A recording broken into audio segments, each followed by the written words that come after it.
everybody. I'm Raina from Garden District Bookshop, and welcome back to Virtual Happy Hour. This is our final virtual happy hour this evening, so I am so excited that you are going to join us and that we get to talk to one of my favorite YA authors, Alex Richards. Her new book, When We Were Strangers, is coming out at the end of the month, and I will put a link to purchase that. Her first book, Accidental, my kitty cat is laying on my manuscript copy of it, and we'll talk about that book a little bit later too. I am going to click the button now and invite Alex onto the screen. Hi. Hi. How are you tonight? I am doing very well. How are you? Awesome. Thank you so much for joining me for Virtual Happy Hour. I'm super excited to talk to you. I'm excited to be here. Thank you for having me. And I can't believe this is your last one. I feel like I need to really perform for as the last one. I'm so excited that you are here for my last one because, like I said, I love both of your books, so that's going to be easy talking to you. And I've read your bio, and I'm into horror movies and cheesy things, and so we got this. Perfect. Perfect. And everybody who's watching, if you have any questions for Alex or for me, or any comments, or you just want to tell us where you're viewing from, that's always fun to see where everybody's watching from. Put it in the comments and we will answer your questions and say hi. So I don't know if you saw that my copy of Accidental is actually a manuscript copy. I love that. That's so cool. I had a physical copy, like a finished copy of it, and I let a friend borrow it. And then I was just like, she wasn't getting to it, and then she wanted to take it on vacation. I'm like, please, just take it. If you're going to read it, just take it, please, because you need to read this, and we're going to talk about it. And then I need you to read the next one. And so I have my manuscript copy. Well, I definitely appreciate that. As anybody that will read the book, if there's somebody who says they're going to, then definitely give them the copy. Exactly. I was like, no, just take it. Just take it. But I also just finished When We Were Strangers last night. It's the one thing during COVID is some people read a lot more, and I ended up reading less. It's just my brain is kind of still all over the place, but it's finally coming back together.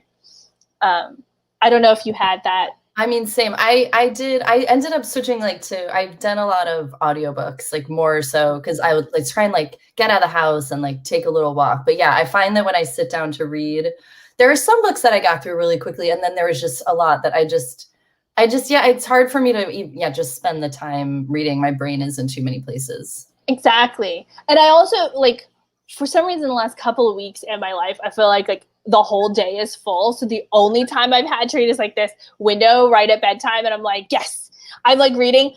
I have not been getting enough sleep. And it's not the last few books I've been reading. I'm like, no, literally those memes where you're one more chapter. Or I'm going to read till 11. Oh, wait, it's 11:05. I guess I'll read till midnight. Yes. That's been me the last couple of weeks for sure. That's good. It's whenever it hits, when the inspiration to read strikes, you gotta go for it. Exactly. Get it in. So both of your books are set in Santa Fe, right? Yes. And you're from Santa Fe? I am. I'm from Santa Fe. Yeah. So I kind of wanted to write. I feel like once I started setting my books in Santa Fe, they just started to feel a lot more real.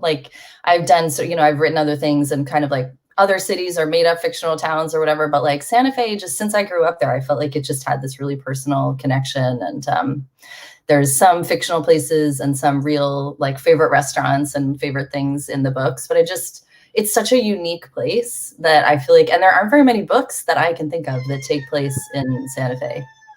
Is that your kitty? That's a cat. Yeah, I was thinking that same thing because, Santa Fe, I've passed through 3 times. I don't know that I've really spent any time in Santa Fe. And New Mexico's a place that I would love to spend some time in. Almost take a week-long road trip, just actually spending some time in New Mexico. Yeah. It's so beautiful.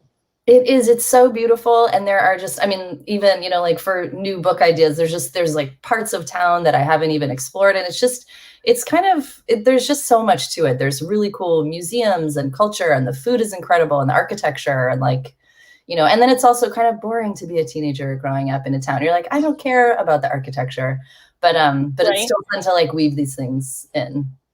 Well, and you mentioned some food, some like dishes in both of these books, and I have had to Google them because I'm like, I don't know exactly what that is, and then I'm so hungry because I don't even know if there's anywhere I could go to get those things here.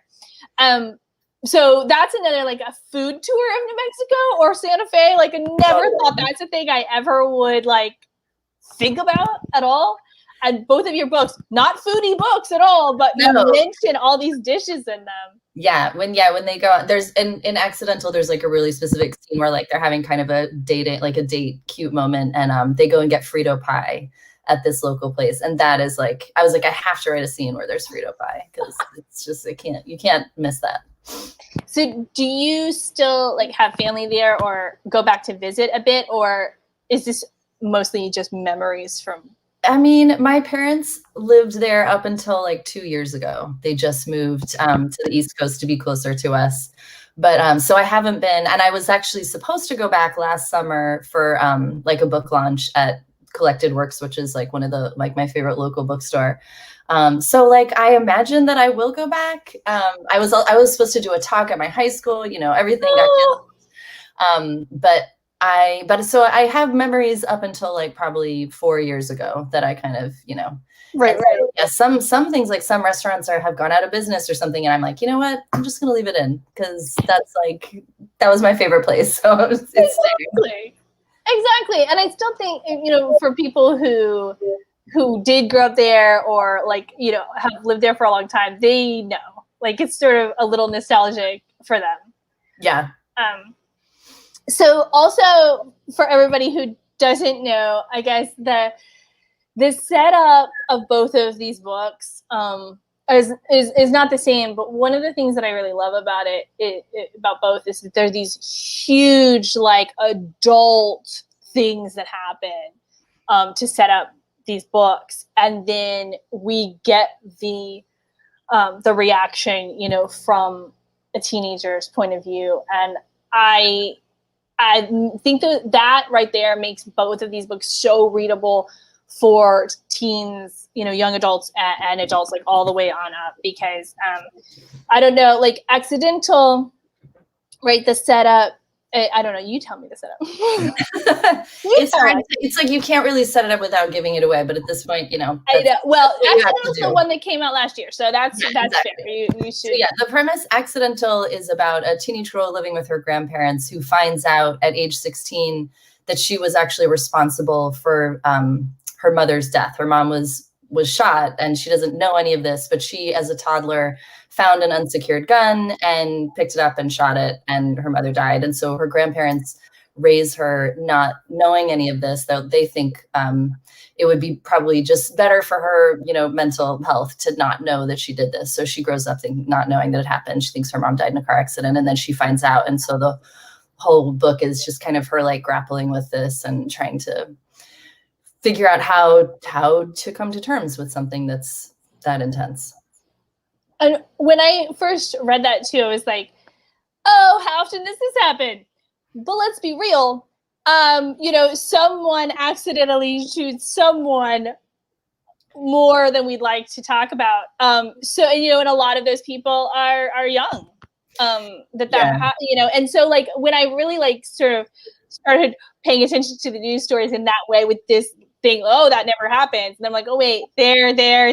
These people grew up. These people dealt with this. These people, what happened? Like, was there a particular thing that like inspired that? Well, there was, I think like there, you know, yes, like there are so many stories like this. It happens so frequently. But I think there was one story that was like especially like newsworthy. It was like a mom with her toddler was at Walmart or something, and the toddler like found a gun in the mom's purse and shot her, like, you know, at the Walmart. And she was like a big pro-gun person and stuff. So I think that was what made that story a little bit more newsworthy. But I think once I read that, I was just like, God, this is so messed up. And then you just start reading about it. It's like, you know, it happens. It does really happen a lot.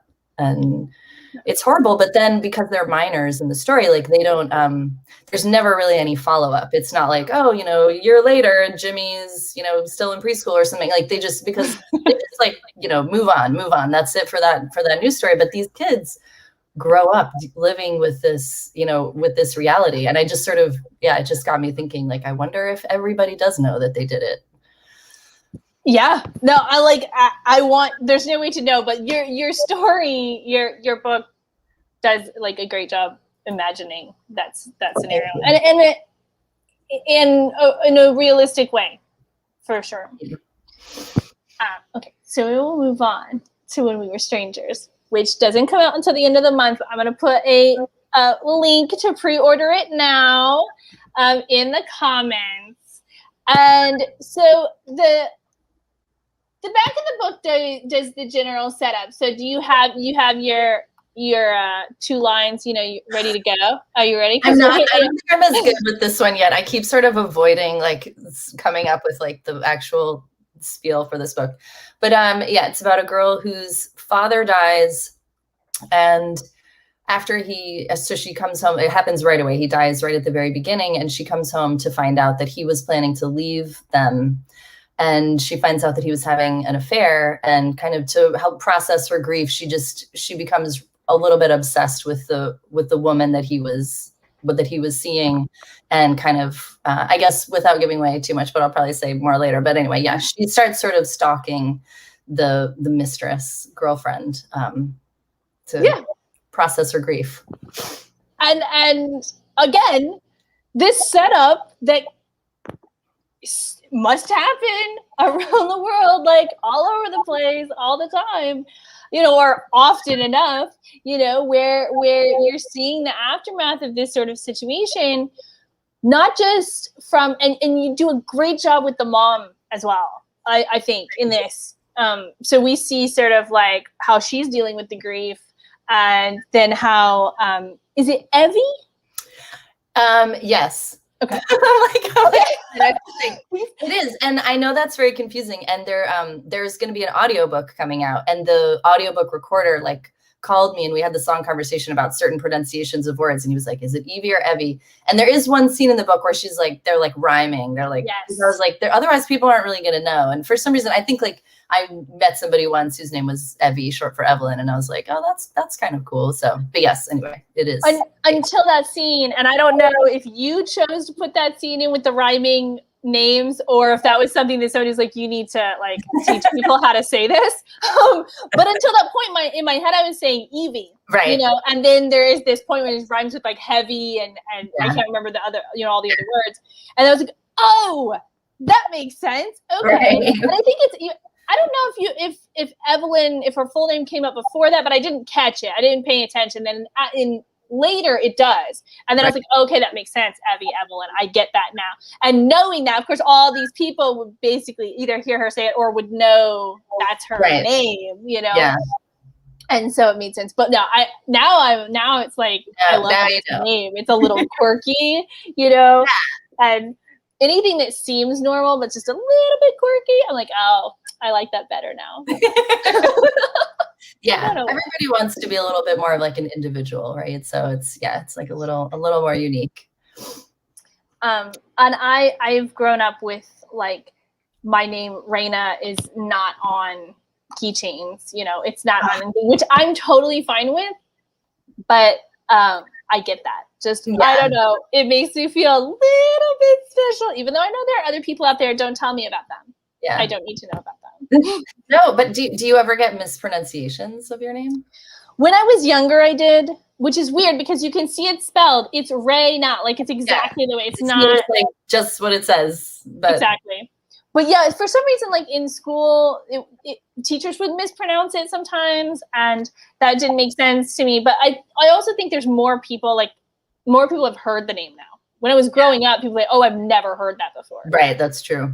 And now, there were more people my age named Raina than we thought. And as we are all growing up, there's like more people who know somebody, I think. Yeah. Named Raina, for sure. Yeah. So I was reading your bio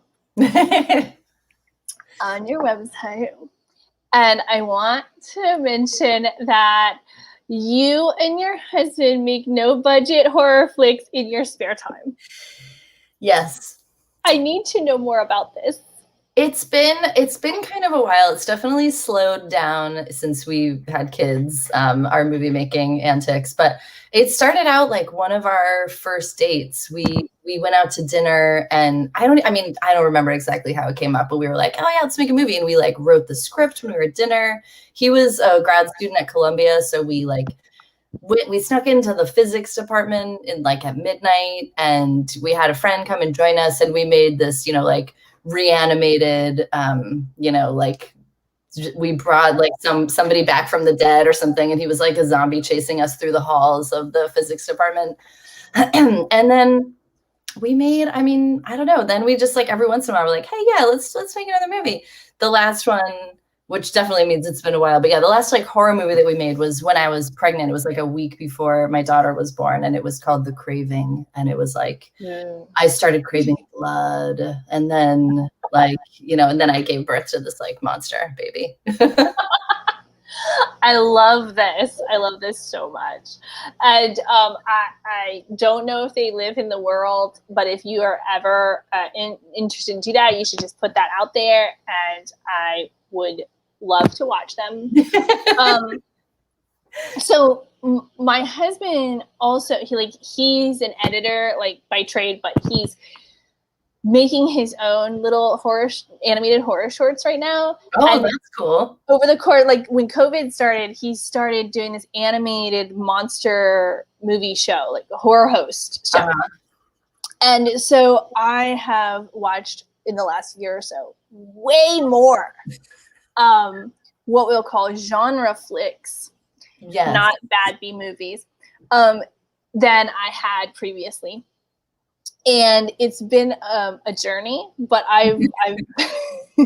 he's watching like a ton of them. So I'll like walk through the living room, and there'll be some other, like there's some zombie, like this monster coming back from the dead. And I'm like, okay, so this one's in a swamp. Okay, so this one is in a mad scientist lab. Yeah. Okay, this one is, and like it, and just going and learning all these things as I watch bits and pieces of it. So when I read that in your bio, I was like, this is awesome. Also, he would totally spoof one of your movies. I don't know how long they are, but they can. They're pretty short. I'd say most of them are within the 5 to 10 minute range. But that's a cool project that he's doing. That sounds it's fun. It's fun to watch. Did you have any background in film at all, either one of you, really, or no? But I was a photography major in college, which is like a lot of the kind of storyline from When We Were Strangers comes from like personal experience and stuff.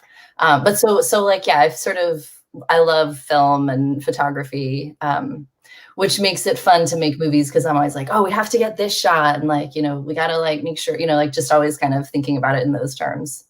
You're the cinematographer. Yes, I am. I'm the cinematographer. So is the New Mexico the Photography Institute. Yeah. It's not actually called that. I think it's just called the Workshop, which seems like a vague name, just because it's like if you just Google the Workshop, like you're not gonna get there. But woodworking, no one knows. You're gonna get anywhere but there. But yeah, but it is basically it is a place, and I used to take classes there. I would take classes there sometimes, occasionally, when I was in high school, and I was always the youngest person there. It was always just like a bunch of old tourists, and but it was really fun. It was just like a really cool thing to do. And I've always loved photography. So it was fun to kind of create this little like motley crew of friends that she meets like in a photography class. Yeah. So you also mentioned tourists in this book in particular a bit. And never crossed my mind, like Santa Fe having such a big tourist industry.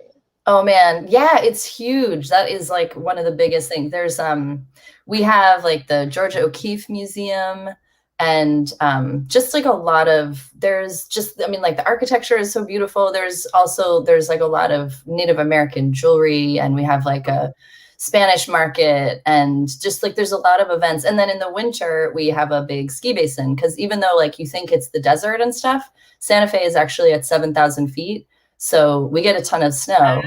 And like when I went to college on the East Coast, people are like, "Oh, is this the first time you've ever seen snow?" And I was like, "Nope, it sure isn't."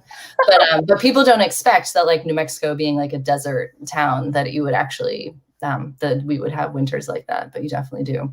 But yeah, so there's tourists year round, and I definitely talked about tourism more in this book because it's in the summer, and even though there is some tourism in the winter, it's like the summer is just flooded with tourists. That's really, when you really see them. They come out of the woodwork. Come out of the woodwork and they stick out like a sore thumb. And, you know, it's like being in Times Square. It's just. Yeah. And I was born and raised in Southwest Florida, like really close to the beach. So tourism. And then now I live in New Orleans. So tourism. Like, I don't even know what I'd do with myself if I ever moved to a place that didn't have tourism. Like, it would be so weird to not have wind season. And they'd be like, I don't know what you're talking about. Like, that's weird. Okay, so Kate Elkins asks, who are some of your favorite authors? Some of my favorite authors, Kathleen Glasgow is probably one of my favorite authors. She's a contemporary young adult author. She writes like really heavy, you know, stories about like girls kind of grappling with like, you know, growing up and stuff. Jeff Zentner is also one of my favorite authors. His books are really heavy, but also really funny. Let's see. I mean, I love, you know, and I don't know how to pronounce his name correctly. Palahniuk. Do you know who I'm talking about? Yep. Chuck Palahniuk. Palahniuk. I never know how to say his name correctly, but I really love him. I've been reading so much. Oh, sorry. What were you going to say? Oh, no. I would say the only reason I know that is because he told me. We had an event with him like a few years ago, and he's the sweetest guy, like so nice. Like, not at all. Do you think what you would think? Types of books that he writes, you think he'd be like, I don't know what you think. I don't know, even know. But yeah. But he's just super sweet, and you know, stuck around to the very end, and everybody you know, you're supposed to be in this strict time frame, and he's like, nah, it's cool. Just like, I'll sign whatever, you know, and just that kind of thing is super nice. So yeah, it's Palahniuk. I always see it, and I, you know, when I'm typing it out or something, I'm like, I have no idea. But that's nice to hear. It's nice to hear when like you love somebody's work, that they're like also a very cool person. That really makes you want to keep on buying the books. Exactly. Okay, so I was looking at Kathleen Glasgow because I've read some of her books too, and they are very good. They're so heavy, but they're really good. She read When We Were Strangers and wrote a blurb for it, and I'm going to be doing my book launch with her, in conversation with her. So I'm very, very excited about that. That's awesome. I've been reading because I had like my debut last year, I joined the Facebook group of like authors that are all debuting in 2020. So I feel like I've read so many kind of more recent books, like new books that were, you know, like new authors from last year. So if you're like putting stuff in the chat, Liz Wilson wrote The Lucky Ones, is about a school shooting. That's a really good one. Yep.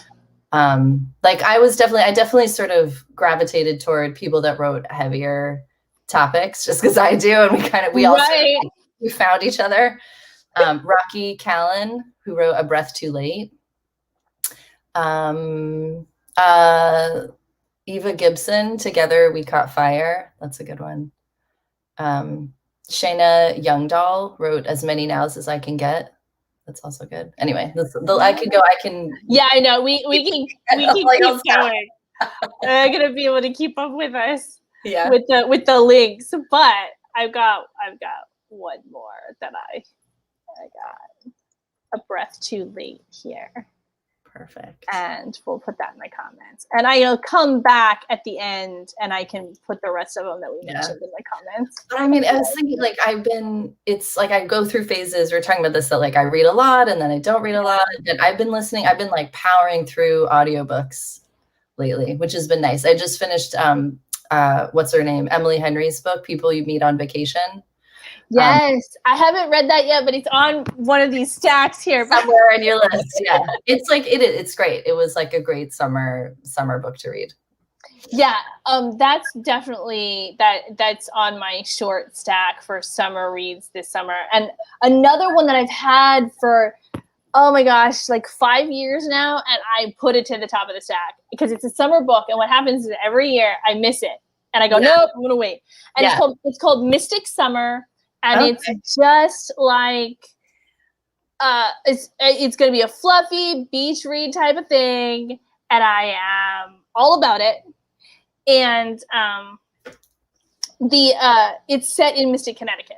So, okay. I don't know about that one, but I'm going to check it out. So yeah, you'll have to check it out. I'll put a link to it in here. Yeah. And it's like one of those ones that what happened was my sister and I rented a beach house, us and our kids, up right near Mystic 6 years ago, and had a great time for a week, and it was great. And like, this book came out maybe 6 months later, and I was just working at the bookstore, and I saw it, and I was like, oh, well, I have to have this. Yeah. Like, and then it wasn't quite summer, and then I waited, and then I missed it, and then I waited, and then I missed it, and I waited, and I missed it, and it is on the top of that stack over there. Yeah.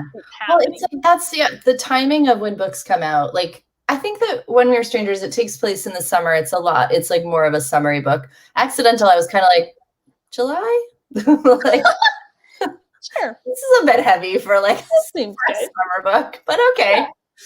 Yeah. Checking for my 14-year-old granddaughter, Sophia, who's a big reader. Oh, well, great. See, okay, so now we have somebody to recommend books for. 14-year-old granddaughter. Let me see. So have you read Kalynn Bayron's new book?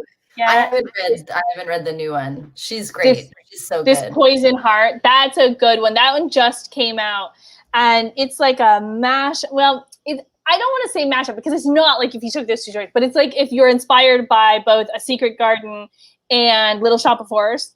That's kind of like the like two setups. It's got a sense of humor. There's plant magic going on. There's that's such a good pitch for it, and I love the cover. It's such a great cover. Yes, absolutely. Like I told her, I was like, you hit the cover jackpot with this book. Totally. But that would be a good one for a 14-year-old girl too. Yeah. Yeah. Oh, you know what else I would say for a 14? Because like some people, it all totally depends on the person. Like I know I have a friend who's like 12-year-old daughter, like my books are like her favorite books, so but other people are like, I'm going to wait. I'm going to wait a little before I like let my kids read this. So it's my daughter is 10 and she's like, I have no interest in reading your books. But another one I was going to say for 14 is The Edge of Anything by Nora Carpenter. Yes. The Edge of Anything. That one as well. Yeah, that's a good one too. And you're so right. Like you have to ask with kid or teen recommendations. You're not only asking what does the child like or the teen like, but then you also have to feel out the parent, grandparent, guardian situation. Like, I think you should read this. What do you think? Like, are you? It is a very fine line, and like, yeah, exactly. You just have to you have to see what people are interested in, and it's like kids might find something on their own, but especially as like a gift from a grandparent, it's like not going to be a book where there's too much heavy stuff going on. I mean, depends on the grandparent also. Yeah, exactly. Yeah, and I'm a bad judge of those things too, because like whatever my son wants to read, basically he can read. Like I don't. Yeah. That's just kind of been the way we are. So then sometimes I'll be like, oh, they should totally read this. Wait a minute, let me ask you some questions. Like they should, but like this one actually does have a sex scene in it. So let me ask you a few preliminary questions about that. Yeah. Well, and my son, who's super into graphic novels and all things Marvel, like I just picked up a graphic novel. I was just like, whatever, it's Miles Morales, I'm getting it.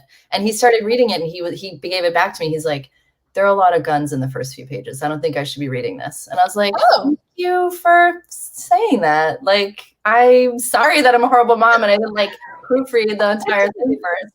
but also I'm really like proud of you for like having that kind of realization and being like, I don't think I should read this. Well, and that's good too, because clearly you're seeing not only that, you know, what he thinks you want, but also like, he's like, oh, this is making me a smidge uncomfortable. Let me not do that yet. Yeah. He was also probably like, pat on the back for like coming in with that statement. Could I have an extra cookie?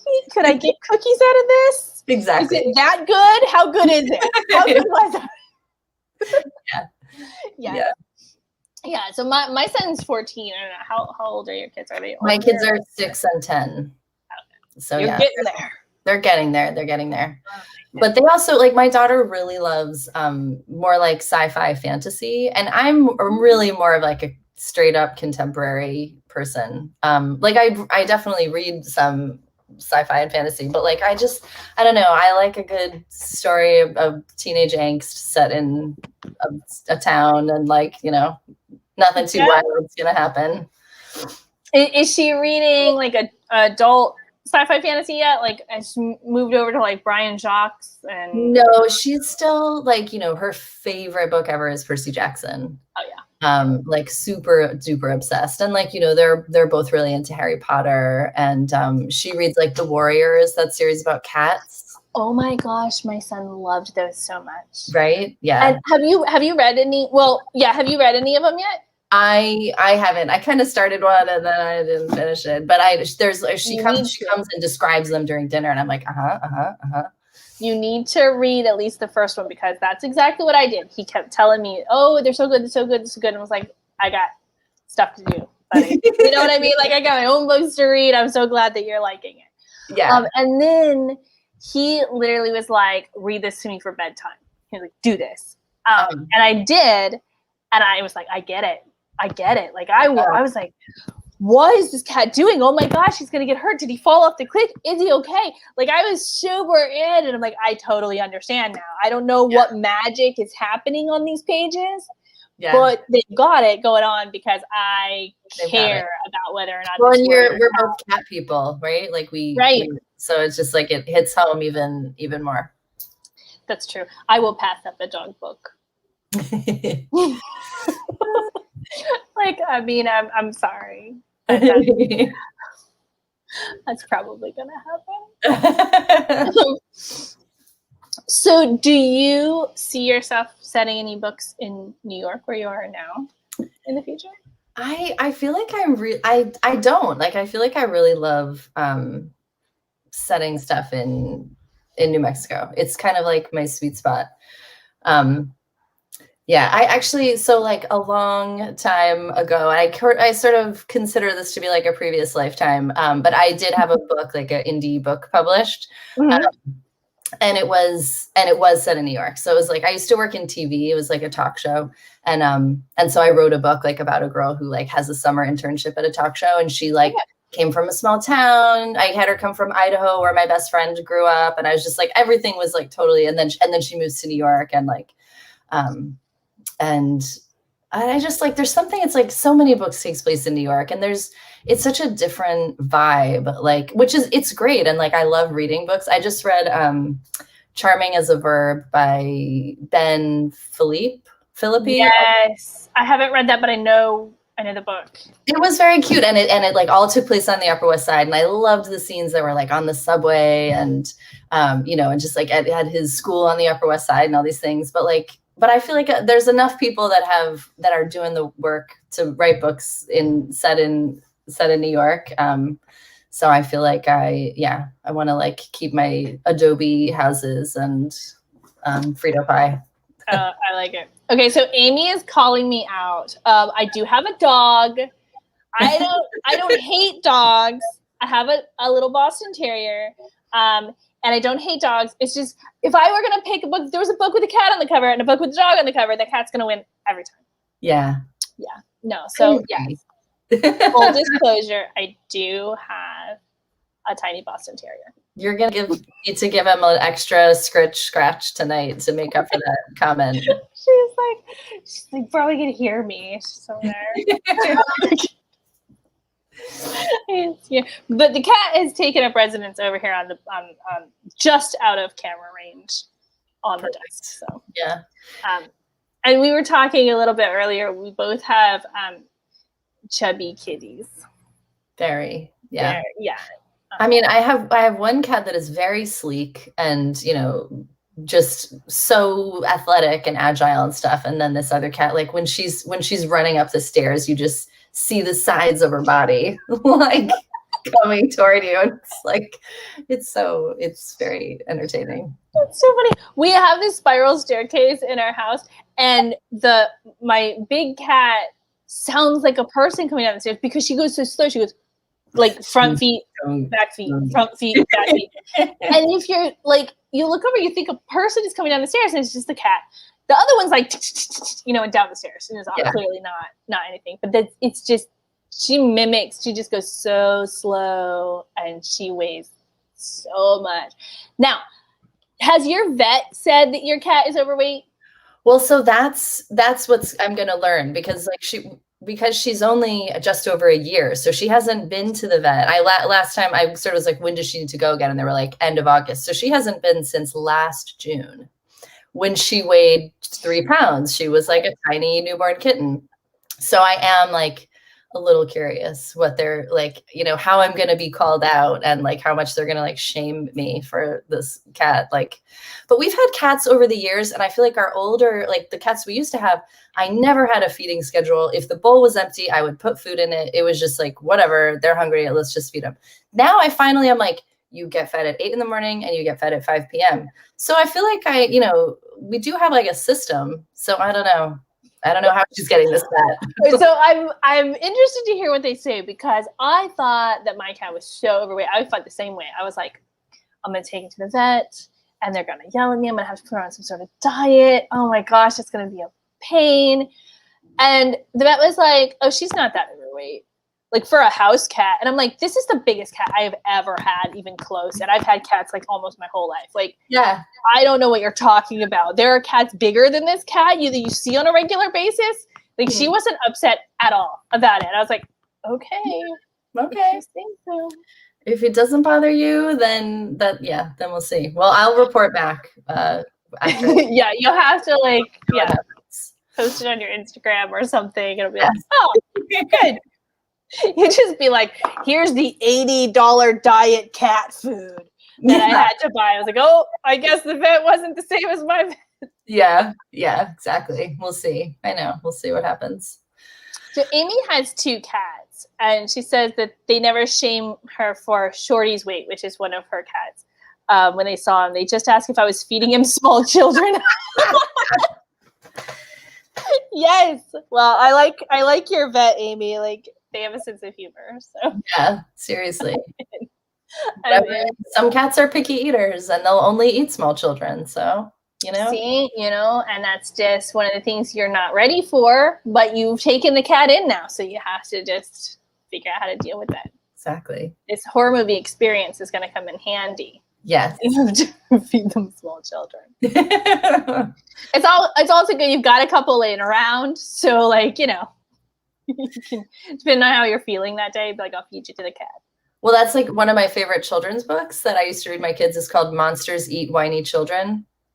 I can't think of what the author's name is, but it's like these monsters, and they find these kids and they bring them home, and they're like, oh, how should we eat them? They're like, oh, maybe we could put them in some Indian food. And they're like, oh no, we'll make like cucumber sandwiches, like, and we'll cut up the kids and put them in. It was like really hilarious, but there's different ways. Yeah, I'm into this. I do feel like it could go either way though with some children. Yeah. This is a book you can only read to your own children, because you know your own kids. Like, this is not when you take to story time at a play date, because all of a sudden you have traumatized kids. Yes. All the children that you're trying to be friends with their moms so that you can get together with them with your small children, all of a sudden they're all afraid. Yeah, then they're screening your calls and they're like, no, we're busy. Right? Yeah. That is a time period I don't miss, because I'm not the most outgoing person in the world. Believe it or not. And so like during that time period when they're really small and you're trying to like do these play dates and you're trying to like get them out and socialize them, all of a sudden I'm the one having to make friends. When did this happen? That was hard. That was a very hard thing to be doing. See, I just assume that we share that in common. I don't. Yeah, it's like I did end up, but yeah, it's like the first, but then you spend the first few years of your kid's life making friends that you like, the parents, and you doesn't really matter too much about how the kids feel about each other. And now we're at a stage where like the kids just make their own friends, and it's like you better hope that you that you like the parents because you're gonna be spending time with them. Yeah, that's definitely a thing. And so we were out of school here for a year plus. My son didn't go to school the whole last year, partially by choice. Like halfway through, we could have gone back, but by choice. So that's definitely an aspect where he's like, I don't have any friends.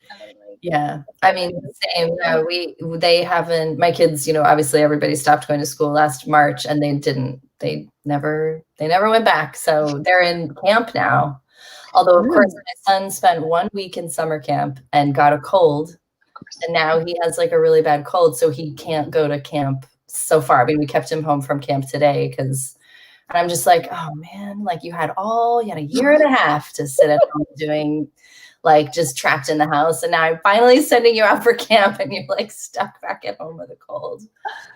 Well, and that's how it happens too, though. Like usually every summer, everyone is fine. And then that first couple of weeks of going back to school, in normal years, yeah, everybody gets sick again. And I'm like, okay, I'm not looking forward to when we go back completely like maskless places, because those colds are just going to hit hard. Exactly, because nobody's immune system can handle this. It's everybody's like, completely back to zero. Yeah, and I haven't had any kind of cold or anything since we started wearing masks, like over a year. I know, exactly. And then it really makes you think, you're like, oh, if I had just been like wearing a mask and washing my hands a bajillion times a day, then maybe I would never get sick ever again. But yeah, it's like, we're gonna, well, who knows what's gonna happen? But yeah, it's gonna happen. But I also love at the beginning of COVID, I'm assuming again, you let me know if this happened to you too. But like, when you realize how much you haven't been washing your hands, like when this moment of realization, you're like, ooh. Yeah, really, like after every single thing you do, and the length of time also, it's like this whole like you must wash your hands for 20 seconds. And when you really like think about how long 20 seconds is, I was like, I may not have been washing my hands for a full 20 seconds. Yeah, that was like a little bit of honesty. Made you think about those other things. Like, am I brushing my teeth for the full 2 minutes? Let's be real. Probably. Well, we have an Alexa, and the kids are always like, Alexa, set a timer for 2 minutes, and like, and then they go for it. Although a lot of times, then they'll like have the toothbrush in their mouth, and they'll be like looking out the window, and I'm like, that doesn't count as part of the 2 minutes if you're just like standing there with a toothbrush in your mouth. I mean, it's better than not having the toothbrush in your mouth. Yeah. So I'm not helping them. Well, I am helping them. I'm not helping you. I'm sorry about that. Yeah. So you, I know your book isn't even out yet, but as a avid reader of your books, are you writing another book? I just have started working on something. I will admit that I had a lengthy writer's block. Feel sorry for myself, like time period. It was just, I feel like there are so many people that during COVID found themselves to be so creative, and it was just like so many ideas were flowing out of them. I was not one of those people. And I spent, most of last year, like working on edits and stuff for When We Were Strangers. And it was great to have that as a motivator. It's like something to kind of, like, okay, well, even though I want to just go and like hide under the covers, like I have to do copy edits and I have to do blah, blah, blah. So that was good, but it definitely made me like, I was like, I don't even know if this book is horrible, because like I'm so just, my brain is like so overloaded. Yeah. And then I was working on something for a while and I put it down, and I've just started getting into something else, and I have a writers group that I'm in, and they seem to be, maybe they're just being really nice to me because they know I've been feeling really hard on myself, but they're all really excited about it. So yeah, it's amazing to feel, but it's like my kids just finally started camp. So it's like, it feels like I finally have a few hours to myself, and I'm just like, whew, let's do it. So yeah, I feel excited to be working. And it's the same sort of, I liked how you described it. It's like issues that are really heavy and adult, like, topics that happen kind of in the adult world, and then kind of putting like shining a teen lens on it. So it's the same kind of thing. Yay! Well, I'm in. I mean, Thank you. Whatever. I can't wait to read it. I'm all about that. So Amy also asked, what song did we sing in our head while we were washing our hands? Did you have one? I did. I'm trying to think of what it was. There was a Lizzo song. It was like the first chorus of maybe Love Hurts. I can't remember which Lizzo song, but it was like the first Feeling Good, I think. I'm feeling good. And it was like, yeah. And yeah, it was kind of like you got through the beginning of that, and it was a little more, it was more fun. But then I think my kids were doing like Twinkle Twinkle, but you have to sing Twinkle Twinkle twice. Right. Yeah, that's like the alphabet. A lot of times I would do, because I think it was just autopilot. It was easy and simple and autopilot, but you have to do it like 2 or 3 times. Yeah. Yeah, for sure. Amy, what did you have a special song? Yeah, I don't know if I don't remember. Excuse me, if she had a special song or not that she sang when she washed her hands. So do you have anything, and I know that we're sort of like, I don't know that there's ever really a post-COVID in the way that we've imagined it, but is there something that you didn't get to do that you either just got to do?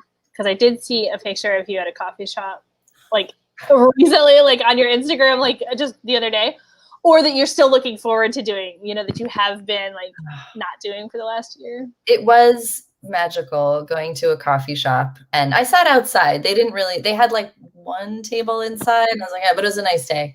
So yeah, that was amazing. And like the coffee shop owner in my neighborhood, he's such a nice guy. And like, I felt so happy to be able to like be a patron again. And I don't even drink coffee, so I know that's like an embarrassing thing to admit, but I was like, I'll have my hibiscus tea, please. Yeah. I was so excited. The other thing that when my kids started camp, I rejoined the gym. And that was, it's like not very crowded. I don't know. So that's one of those things that I'm kind of like, is this okay? Like, am I like okay rejoining the gym? I still like usually wear a mask in there, but I don't know. I just, the past year of like occasionally doing yoga with Adriene or not has been like a really tough time. All of a sudden you're like, oh, I have not been stretching. Oh, there it is. Okay. Yeah. But I was actually thinking, because when we were strangers, there's this kind of like yoga. It's not really a yoga subplot, but there is like, they work at a yoga studio. I was like, maybe I'll send a copy of When We Were Strangers to Adriene of the YouTube Yoga with Adriene channel. Cause I'm like, she really like her yoga videos really kind of got me through some tough times, some tough COVID times. Absolutely. I mean, if I were them, I would want, like, I would think that was really cool with a little personalized note explaining, that I think that was really awesome. So I can't imagine. So I might do that. And then the other thing I'm like looking forward to is going to England. My husband's family is from England, and we haven't seen them. It'll be like over 2 years, and just a long time. So traveling, just like traveling. What about you? What's on your list? Yeah, so I'm a big traveler too. So one of the worst parts isn't even just not being able to go, which is one part, but like not even being able to plan it because you can't pick a date. I mean, I guess now there's more places that you could lock in a date. I mean, still sort of in the future. But for so long, like I couldn't even reschedule. Like, what are you doing? And a big part of the fun of a vacation is that planning, is that anticipation, and you can't even do that. And that was hard. So I don't really have anything locked in yet, but I am making the short list, and I'm like getting to the point where I'm ready to pick a date. Like it might still be November, it might still be January, but I feel like, okay, I can put something down now. So that's good. And coffee shops, I do so much more work. I get so much more work done in a coffee shop. And you just seem to be able to find anything to get in the way at home. No, exactly. I sometimes, like when I work at a coffee shop, I usually try not to ask for the Wi-Fi password. That's good. Because it's like if I'm just working on a novel, like if there's something I really need to look up, I can look it up on my phone, but it's not as like, conducive for then getting lost down the rabbit hole. So yeah, so it's like being in a coffee shop, you're like sitting in a more like rigid kind of, like you're sitting in this environment and I can't be looking stuff up. Yeah, I feel like I got tons more done. Yeah, and I can't like go for a snack and then get sidetracked by laundry and this and that on the way back, and then it's been half an hour with my writing time anyway or my work time. So yeah. So are you also a writer? I mean, So I have like some outlines of things that it's something that I did when I was younger. And I never really spent the time to flesh any of those ideas out. And all of them are bad. But so we're not going back to that. But it is something that I really enjoyed. And then I got away from it and everything.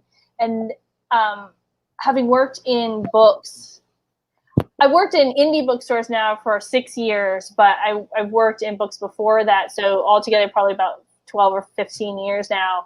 I'm like, I've got all these ideas and I've been sort of like helping everybody else, do these things. And I'm like, okay, I'm going to try one of my like sort of post-COVID goals is actually put one of those on a page. Yes. Maybe it's great. Maybe it's not. And I'm okay with either one, but I think it's time. I'd like to try again. Do it. To do it. Yeah. That's exciting. That's very exciting. Okay, so Amy sings Katie, Beautiful Katie. You're the only girl that I adore. When the moon shines over the cowshed, I'll be waiting at the kitchen door. That's a song. I don't know that song. I don't know that song, but it sounds lovely. Okay, we're going to have to Google it later separately and like find the melody to that because I want to hear the song. Kate is talking to Amy. Her Connecticut grandmother, also named Mary Kate, taught her to play that on the ukulele when she was little. Aww. That's so cute. I don't know that song, but that's adorable. I know. Like, seriously, I'm going to just grab those lyrics and put them in Google. Amy and I can sing it for you. Okay, I'm in. I'm in. Next time we're all together, then you guys will have to sing it to me. I'll have to remember. They're both here, and Amy works at Garden District. So they're both here in New Orleans. So next time I was looking at the website and like what your bookstore used to be. Yeah. What a cool district that it's in, and just like the thing it started out as like a roller skating rink. Yeah. So the building that it's in was built in 1884, I think. Very close to that. Sounds good. For I believe the World's Fair, and it was a roller skating rink at the time. And then it's been mortuary, it's been stables, it's been like all these different things. And in the 1970s, they turned it into a bunch of retail and office spaces, and that's what it's been since then, and still is. And if you know that it was a roller skating rink, when you go downstairs in the parking garage, you can kind of see the oval. If you know what you're looking for, like the way it's shaped out like that. But I feel like from my like, horror movie perspective, a place that used to be a roller skating rink and was then a mortuary, that is gold. Yeah. Like that is such a great like setup for something, Well, and people will come in and they'll ask us if we have like a ghost, if there are ghosts in the building because it's old. We do get a fair amount of tourists, and weird things, weird books will fall off the shelf, and they weren't on the edge. They weren't stacked up. They weren't like nothing. And it's so like sometimes and then it'll just fall over, and we're like, it's kind of a bookstore joke. It's like, oh, it was the bookstore, the ghost. Never seen anything or anything, but like that definitely happens. It's a little, just enough weird to be weird, but not so much that you're like, eh. Have you ever, like, are you in there like alone at night closing up and like feel nervous? It's never bothered me. Like, I have been in there at night closing up, and in summer we have all these windows, and it's usually pretty light still in the summer. Yeah. But in the winter, sometimes it'll get dark in there. But I've never felt weird in that building. I don't know. Yeah. It's a big open space. I don't know. It's just never bothered me. Even just in the background of our thing, like it's so nice to see bookstores. I think that's something I feel like I missed so incredibly much was bookstores. So even if there was a ghost, I'd still go. Right. Yeah, no, it's totally, it's fine. The ghost won't bother you. You just knock the books off every once in a while. I think Amy's like, she's never felt nervous in the building either. So I don't know. It doesn't have a weird vibe, but it definitely, that happens sometimes for sure. Yeah. And this space here, actually, the bookstore looks even more like different than it does in this picture right now, because we changed ownership in February, and so we've done a lot of like shifting and moving and like and everything that you see here is still like here, but like not here. You know what I mean? Yeah. You know? Yeah. So it's perfect. It's good stuff. Yeah, Amy, the ghost never has done anything bad. Just, knocked over some books. So yeah. Well, ghosts are always, they want to read. They're trying to grab the book, but they can't. So they're just. Oh my gosh! Now I just feel bad for them. I never thought of it that way. I thought, oh well, they're probably. Everybody does. Everybody always thinks the ghost is mad, or like, why did he throw that glass? You know. Yeah. And you're probably absolutely right. They're just like trying to, trying to read the book, trying to pick up the glass, trying to like whatever, and we're all afraid of them all the time. Yeah. Yeah. It does look great. The bookstore, it absolutely looks amazing now. It's like we've got new shelves, and these hardwood floors are the new hardwood floors, but there's this new children's room. It's really awesome. It looks beautiful. Well, I hope to one day be able to get there. New Orleans is such an amazing city that I haven't been there in such a long time. So you'll have to come back. I will. Well, so we're almost to 6 o'clock here. And I want to say thank you, Alex, for joining me for Virtual Happy Hour. Thank you so much for having me. Yes, and thank everybody for watching and everybody who commented. We really do appreciate it. And I want to thank anybody who's here. I know some of you have tuned in a lot over the course of the last year, and this is our final virtual happy hour here at Garden District Bookshop, and I am so grateful that Alex was a part of it. I do love your books, and I'm so happy I got an opportunity to talk to you. And thank everybody who's tuned in over the course of the last year at any point and commented and hung out and got to know these authors with me. I really do appreciate it. So you guys have a good night. I'll just say really fast, I'm doing, if anybody does order this book, wherever you order it from, Garden District or wherever, I'm doing a pre-order. I should have brought one of my little pins, but anyway, I'm doing a pre-order campaign. So if you go to my website, alexrichards.nyc. I'm going to put that in the comments here. I will put your... and thank you so much for having me. I feel very honored to be your last guest, and this was just such an absolutely lovely conversation, and thank you. Thank you so much. And yes, go to Alex's website and find out more information about that pre-order campaign too. So you can pre-order through our website, and then do you turn in your receipt through the and turn in your receipt through Alex's website and get your swag because it's awesome.